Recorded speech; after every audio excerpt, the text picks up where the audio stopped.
और अब बात त्रिपुरा की। त्रिपुरा के चुनावी समर में उज्जैनता पैलेस का किरदार अहम है। कुर्सी का रास्ता उज्जैनता पैलेस से ही होकर गुजरता है।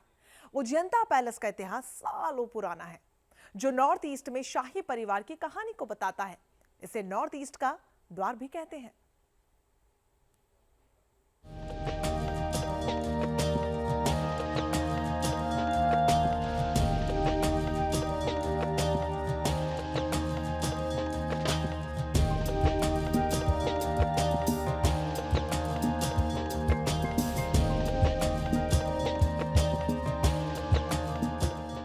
त्रिपुरा यानी नॉर्थ ईस्ट का द्वार।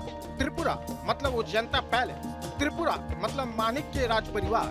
त्रिपुरा घूमने गए हैं और उज्जैनता पैलेस न जाए तो फिर त्रिपुरा की खूबसूरती के साथ आप त्रिपुरा के इतिहास को भी नहीं जान पाएंगे। अभी तक आपने राजस्थान और मध्य प्रदेश में राजा रजवाड़ी की कहानी सुनी थी, लेकिन आज आपको नॉर्थ ईस्ट के उस राजशाही परिवार के बारे में बताएंगे। उसके विशाल भवन को दिखाएंगे जो इस बार के विधानसभा चुनाव में त्रिपुरा का भाग्य विधाता बन सकता है।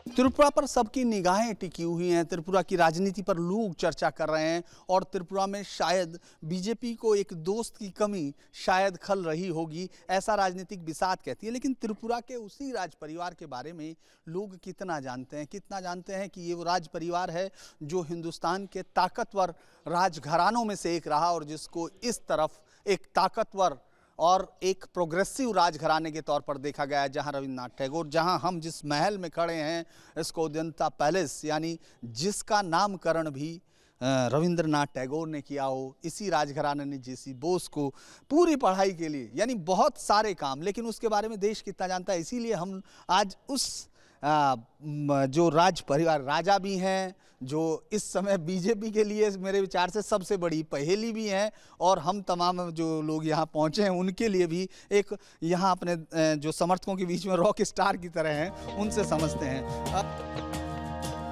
इस किले की बनावट और नक्काशी और सजावट बता रही है कि ये राजा रजवाड़े का भवन है। त्रिपुरा को खूबसूरत बनाने वाला यही है उज्जैनता पैलेस, जो मानिक के राजवंश की कहानी बता रहा है, जो बता रहा है कि त्रिपुरा भी शाही रियासत था। फिलहाल मानिक के राजवंश के औपचारिक राजा प्रद्युत मानिक्य हैं, जो त्रिपुरा के चुनावी मैदान में अपना हाथ आजमा रहे हैं। सबको लगता है कि राजा महाराजा सिर्फ राजस्थान या मध्य प्रदेश या उत्तर प्रदेश में था, लेकिन नॉर्थ ईस्ट में भी मणिपुर था, अहोम किंगडम था, कचारी किंगडम था और हमारा त्रिपुरा का एक किंगडम था। आज मैं हूँ और ये मेरी खुशकिस्मती है। नॉर्थ ईस्ट में उज्जैनता पैलेस हिंदू शासन का दावा मजबूत करता है। उज्जैनता पैलेस की चोटी पर लहरा रहे इस भगवा झंडे का इतिहास महाभारत काल से जोड़ा जाता है।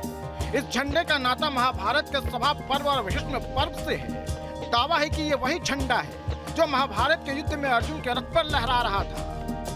देखिए, दर्शकों को मैं ये बता देना चाहता हूँ कि वो झंडा जो ऊपर लहरा रहा है वो महाभारत कालीन झंडा है। जी, ये महाभारत के जो हमारा जो झंडा है, और हम क्योंकि महाभारत के टाइम से अपना इतिहास को आइडेंटिफाई करते हैं, तो ये वही है जो भगवान श्री कृष्ण चलाते थे रथ में, और ऊपर अर्जुन के रथ में और ऊपर में रहता था। ये देखिए, ये मैं इसलिए दिखा रहा हूँ कि उन्होंने कहा कि उन पर कोई ये आरोप नहीं लगा सकता कि वो हिंदू के खिलाफ या इस तरह की बात कर सकते हैं। उन्होंने कहा मैं सबसे बड़ा हिंदू। उज्जैनता पैलेस में कई हिंदू मंदिर हैं। महल के अंदर ही जगन्नाथ और उमा महेश्वर मंदिर मौजूद है, जो हिंदुओं की आस्था का सबसे बड़ा केंद्र है। उज्जैनता पैलेस को जुलाई 2011 तक त्रिपुरा राज्य की विधानसभा के लिए इस्तेमाल किया गया। फिलहाल उज्जैनता पैलेस अब राज्य संग्रहालय है। उज्जैनता पैलेस त्रिपुरा के लोगों की जीवन शैली, कला, संस्कृति, परंपरा को प्रदर्शित करता है। पैलेस के अंदर अभी भी राजशाही तोप, मूर्तियां, मानिक्य वंश के सिक्के और कलाकृतियां मौजूद हैं। उज्जैनता पैलेस करीब 800 एकड़ में फैला हुआ है। उज्जैनता पैलेस 1899 से 1901 के बीच बना। इसे महाराजा राज किशोर मानिक्य ने बनवाया है। रविंद्रनाथ टैगोर ने इसे उज्जैनता पैलेस नाम दिया। महल में सिंहासन कक्ष, दरबार हॉल और रिसेप्शन हॉल भी है। आजादी के पहले और आजादी के बाद उज्जैनता पैलेस का त्रिपुरा की राजनीति में अहम किरदार रहा है। आजादी के दौरान प्रद्युत मानिक्य के पिता किरीट विक्रम मानिक्य त्रिपुरा के शासक थे, तो प्रद्युत आज औपचारिक राजा है। मैं अपने दोस्त का, अपने लोगों का दोस्त हूँ।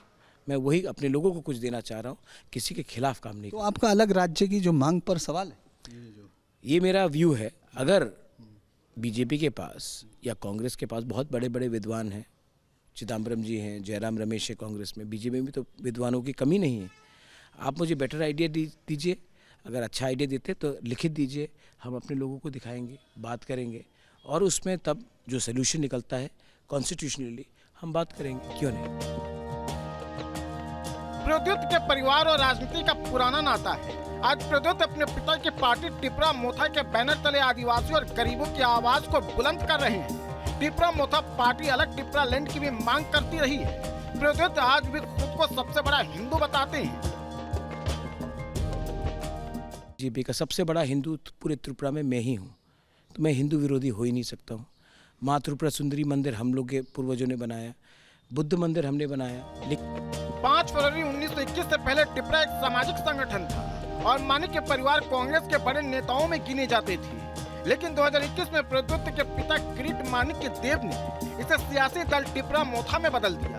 प्रद्युत भी पूर्व में त्रिपुरा कांग्रेस के अध्यक्ष रह चुके हैं, लेकिन इस बार उनकी पार्टी अकेले चुनावी मैदान में है। प्रद्युत बांग्लादेश से आने वाले घुसपैठिए को लेकर भी अपना झंडा बुलंद कर रहे हैं। टिपरा इज कमिंग का नारा मुझे लगता है कि ज़्यादा तेजी से टिपरा लैंड में घूम रहा है। त्रिपुरा लैंड नहीं, हमारे जनजातीय में सब जगह में घूम रहा है और त्रिपुरा इज कमिंग। हम शून्य हैं आज और सब कह रहे हैं कि हम आज मेजर प्लेयर हो गए हैं। शून्य से इतना ऊपर आना सिर्फ हिंदुस्तान में शायद आम आदमी पार्टी ने इतना किया है, उसके बाद हम कर रहे हैं, तो कुछ ना कुछ तो काम ठीक किया होगा। शुक्रिया। तो आपने देखा कि किस तरह से ये एक राज परिवार की कहानी भी है। इसके साथ अगर सभा पर्व और भीष्म पर्व से शुरू होती हुई ये राज परिवार, माणिक्य राज परिवार, आज भी इस पूरे राज्य की जो नई जनतांत्रिक व्यवस्था है उसमें भी एक नया अध्याय लिखने के लिए तैयार हैं। हमको बस अब रिजल्ट्स का इंतजार करना होगा, लेकिन उसके साथ ये ज़रूर है कि ये परिवार यहाँ इसके इतिहास में एक अपना अलग योगदान रखता है और इसकी कहानियाँ, इसके किस्से तमाम हिंदुस्तान के इतिहास में दर्ज हैं। वीडियो जर्नलिस्ट मुकेश के साथ धीरेन्द्र पुंडीर, न्यूज नेशन, अगरतला।